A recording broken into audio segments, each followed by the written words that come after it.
por que o departamento pessoal precisa de mapear processo. Porque daí, agora a gente vai começar a dar essas respostas e talvez a gente falar para o pequeno, para aquele que está nos assistindo, que é pequeno, para o médio, para o grande, a gente dizer um pouquinho, por que você precisa fazer? Porque às vezes a pessoa fala, isso não é para mim. Sim, certo? isso. Então, acho que por que ele precisa fazer? E eu que a gente acho vai que ter isso de tem ganho? muito, a gente estava conversando aqui antes da gravação começar, né?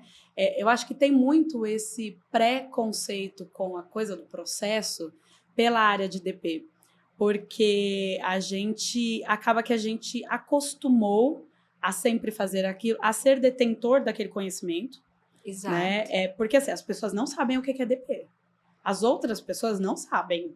E é por isso que a gente está lá, para a gente saber o que é DP e para a gente explicar isso para o nosso time. E aí entra um pouco nessa conversa que a Aline falou, da gente também dizer para o nosso cliente, para o nosso executivo, a importância do DP e desse mapeamento para que o DP entregue aquilo que lhe é de incumbência, né? Então, assim, tem um pouco da nossa responsabilidade também, que eu acho que a gente acaba que a gente fica ali num acostumar, sabe, com o dia a dia. E às vezes de fazer também... muito rápido e fazer sempre, desculpa te cortar, Não, mas imagina. Sempre fiz assim, eu sempre fiz processamento de folha, faz 20 anos que eu faço apontamento, processamento de folha, ponta, mas as pessoas que estão fora da sala do RH, do DP, elas não sabem o que é aquilo. Não. E a gente também nunca disse. Exato. Quando eu falo para o gestor, você tem que me entregar a comissão até dia 24, cara, porque eu preciso fechar a folha. Ele está preocupado em vender. Sim. Porque é o que ele sabe fazer e o que ele tem que fazer, a entrega dele. Ele não entende por que você tem que fechar a folha naquele prazo, daquele jeito. Então, a gente tem que trazer esse cliente mais para perto da gente também. Assim. Muda o paradigma, tá? A gente muda de passivo para ativo nesse processo. Está me passando um exemplo pela cabeça, vocês duas que são especialistas e eu ajudo nesse processo de fazer automação, de dizer o seguinte, a gente está olhando aqui de frente a uma parede grande. Eu sempre gostei do lance da gestão à vista. Então, isso que a gente está falando, esse exemplo que você acabou de dar, eu tenho um processo, ele é um processo longo, tem várias etapas, que é isso que a gente está falando, de mapeamento. Você acabou de dar um exemplo, eu preciso receber a parte variável. Sim. Que são as comissões, para quem tem.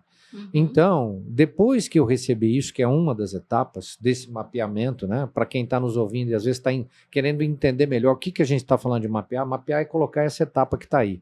Eu tenho mais um tanto delas. E quando eu trago esse profissional que você falou, que é o cara da área comercial, e ele olha para isso que está lá naquela parede, e vê que eu tenho 50 etapas, 30, 40, não sei quantas a gente vai mapear, dependendo de cada empresa, ele vai talvez se solidarizar com a gente e dizer, é por isso que eu preciso fazer isso, porque senão eu vou atrapalhar tudo que está aqui.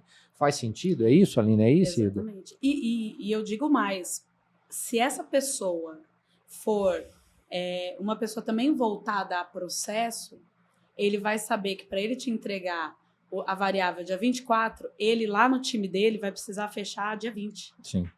Então ele vai ver como que o processo dele se interliga com o seu, porque a gente não é sozinho, nenhum de nós somos sozinhos dentro da companhia, né? Então assim, eu sempre uso essa frase, que às vezes as pessoas acham que não, automatiza que funciona. Eu falo, não, primeiro tem que desenhar, porque a possibilidade da gente automatizar o caos é grande. E aí vira outro caos, porque a infinidade de clientes que a gente atua, que a primeira coisa que a gente chega é encontrar um monte de elefante branco, um monte de solução tecnológica que a empresa pagou, isso é muito sério. Sim. Porque a empresa desembolsou um valor, e geralmente não é pequeno, paga-se, inclusive, mensalidades para não usar ou não usar nada, já vi também. De não usar corretamente, de não aproveitar a ferramenta como um todo. E aí, de nada adianta. A gente vai gerando frustrações em cima de frustração. E o pior, vai gerando retrabalho em cima de retrabalho. Eu passei por uma empresa que contratou-se um ERP de gestão de pessoas. Lindo. Tinha tudo, desde do trabalho conosco, candidato se candidatava, colocava os documentos, caía direto para o DP. Lindo. Sim, A máquina era perfeita, mas aí na hora de implantar, não se parou para desenhar o seguinte, tá, como isso vai acontecer? Qual é o parâmetro que isso acontece? Exato. Quando que eu posso receber, quando que não? Quando que eu consigo fazer esse processamento? E se automatizou o caos, porque é possível. Claro. Né? Dá mais E trabalho é para o pessoal de TI, mas é possível. Só que aí o que acontece? Quando você automatiza o caos, você vai rodar. A primeira vez não deu certo, a segunda vez não deu certo, aí você começa a fazer os puxadinhos. Exatamente. Aí a galera do TI vai lá e faz um puxadinho. Aí faz outro puxadinho. Aí tem uma parte que é feita na mão. Exatamente. O próprio usuário descrença. Aí fala, faz uma nada API funciona. com outro sistema que foi feito dentro de casa. Só para um sistema complementar. Ou seja, aquilo vira um grande problema. Sim. E ao invés de ser uma ótima solução, uma ótima máquina, virou um grande de um problema. Quando a gente está buscando acerto, que é fazer a definição do processo para que ele ajude a não acontecer, quando a gente fala um pouquinho de talvez erros e problemas, talvez isso ajude a ficar mais claro. Então você, como especialista aí, que tipo de erro acontece que se ele tiver mapeado a gente talvez evite? Alguns dos erros que a gente vê acontecer durante esse processo e o fato dele não estar claramente mapeado gera erro. Já vou posso dar alguns exemplos de processos aqui. Passou assim na minha cabeça que eu vivi há menos de um ano. A pessoa saiu de licença maternidade, ficou 6 meses fora. Não tinha ido para o E-Social. A licença dela. 6 meses.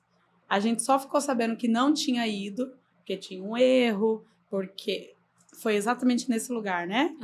Aquele caos e o caos automatizado, a gente achando que tinha ido e não foi. A gente só descobriu quando chegou a colaboradora chegou de volta e chegou a multa junto. Eu trabalhei numa empresa há muitos anos atrás, de verdade foi há muitos anos. Lá na Islândia. Lá na Islândia. E a gestora de DP falava assim na época, se o funcionário não reclamar, é porque tá tudo certo.